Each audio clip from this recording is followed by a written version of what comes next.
I'm Robin Gibson, and this is the Harvard House Money Morsel.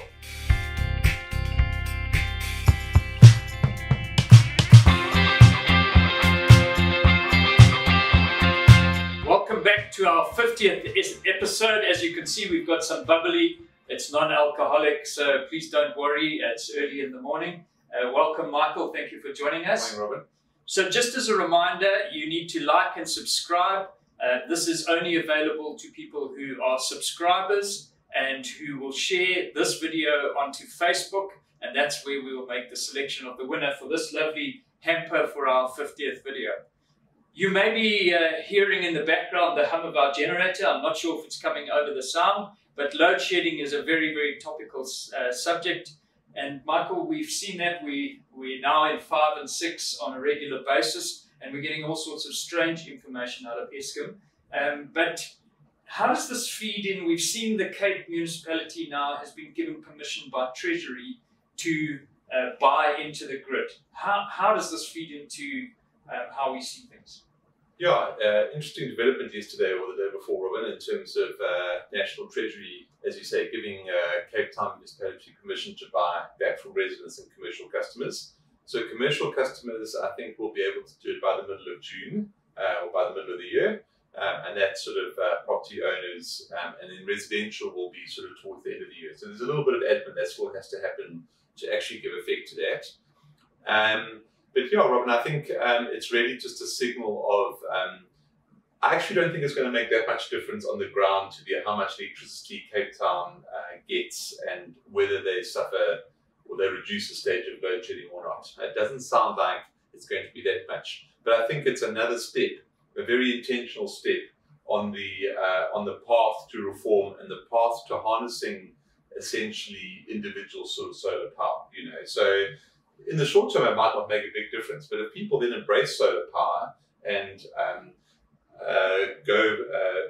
are a bit more intentional about putting solar power in, then I think it will start to make a difference. You know.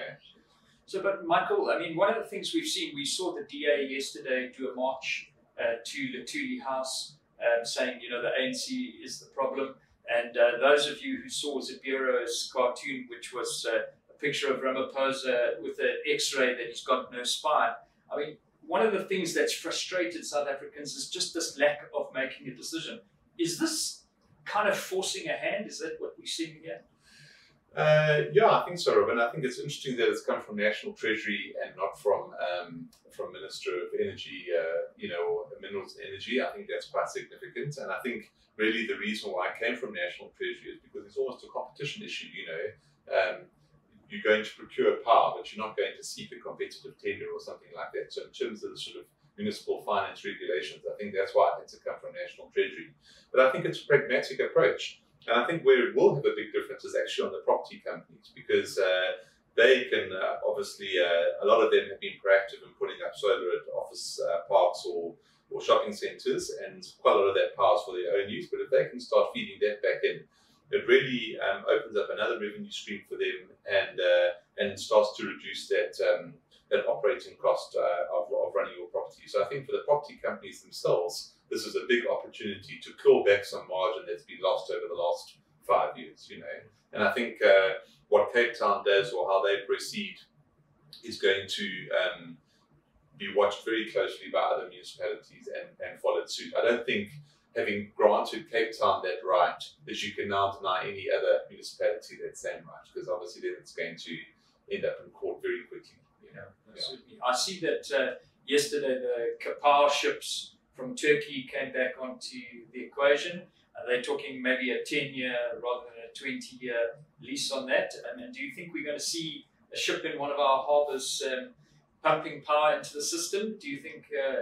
Yeah, Robin, I don't know. I hope not in some ways, because I do think that's, well, I don't agree with those deals at all, but, you know, who knows? I do think, I mean, you know, in terms of all the reform that we were talking about last year, I mean, the electricity reform, I think, is going to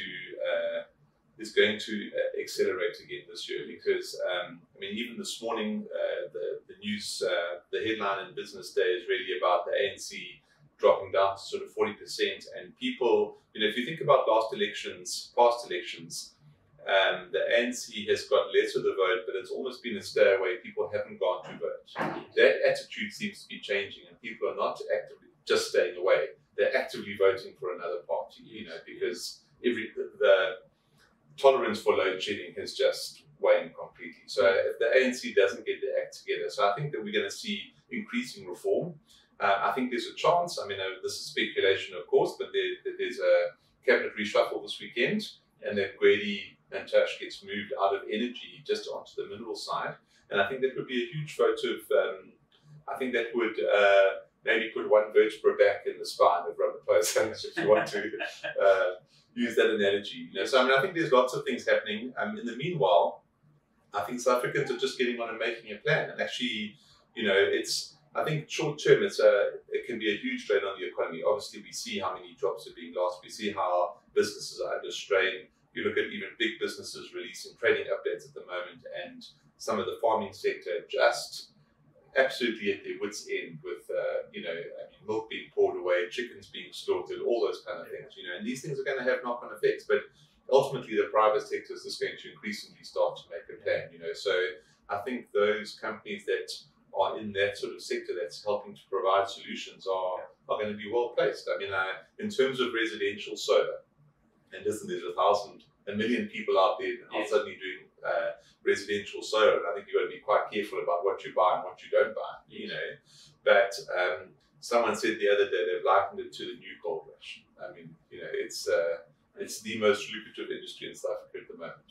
But in 2 or 3 years' time, having invested the money in solar and reduced your electricity bill, reduced your independence, and freed up your cash flow, in 2 to 3 years' time, I mean, South Africa could be in a completely different space, especially if you're allowed to feed tariffs back in across the country, So I think there's some short-term pain, but I mean, the more we reduce the reliance on Eskom, the better.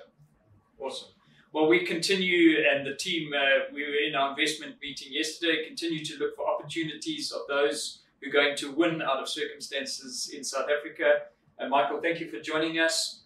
Please don't forget to share the video on Facebook so you can enter our competition. And yes, celebrating 50 episodes. Thanks for joining us. See you next time. Bye-bye.